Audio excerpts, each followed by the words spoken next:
Princess Diana hated Christmas with royals at Sandringham, was mortified by one tradition.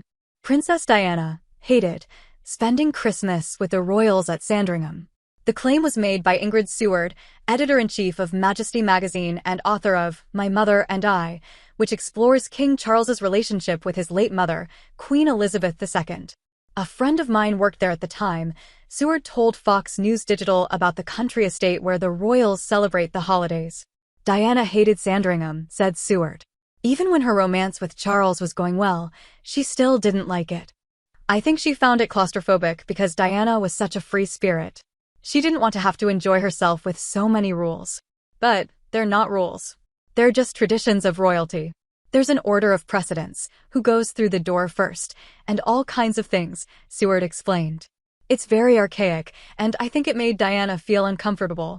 Vanity Fair recently revisited Andrew Morton's 1992 bestseller, Diana, Her True Story. The late Princess of Wales secretly collaborated with the British journalist to share her struggles with royal life. Like Seward, Morton said Diana hated Christmas at Sandringham.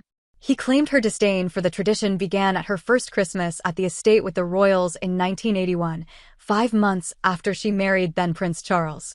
By then, she was already pregnant with their first child, Prince William. According to Morton, Diana took the time to buy her new family members thoughtful and expensive gifts while she was suffering from morning sickness. Despite her efforts, Diana was mortified to discover that the royal family typically gave each other gag gifts, a memo that Charles forgot to give his wife. Diana gifted her sister-in-law Princess and a cashmere sweater. In return, she got a toilet paper holder. It was highly fraught, Diana told Morton. I know I gave, but I can't remember being a receiver. Isn't that awful? I do all the presents and Charles signs the cards. It was terrifying and so disappointing.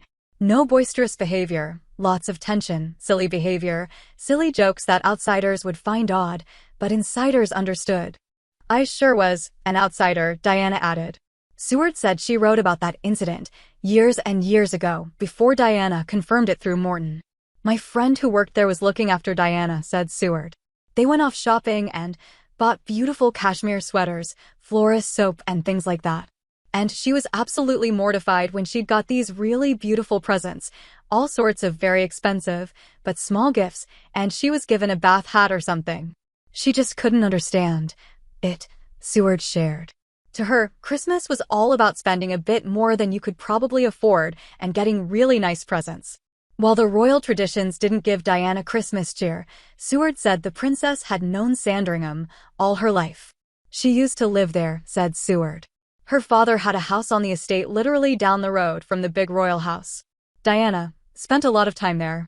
When she was a little girl, she used to go there and play with Prince Andrew and Prince Edward. So it wasn't a strange place to her at all. Diana's hairdresser, Richard Dalton, also told author Kitty Kelly for her book, The Royals, that the princess just hated going to Sandringham for Christmas. She told me it was freezing cold and dinner had to be over by 3 o'clock, Dalton claimed. It's 3 and time to watch me on TV, she'd say, imitating you-know-who. The royal family had to watch the Queen's Christmas message on television. Diana said it was a command performance, Dalton added. An unnamed friend of Diana's also told Tina Brown for her book, The Diana Chronicles, that she dreaded heading to Sandringham.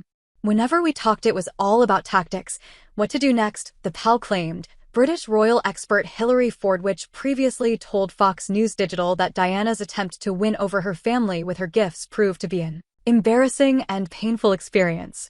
She wasn't informed that the family exchanges are inexpensive and often joke gifts, said Fordwich. Diana went to great lengths to purchase extravagant cashmere sweaters and mohair scarves.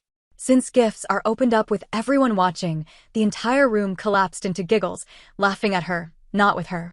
True Royalty TV co-founder Nick Bullen also previously told Fox News Digital that on Christmas Eve, the royals like to gather around to exchange wild and wacky presents. The royals do like to have fun, said Bullen. The presents they give to each other are normally quite silly.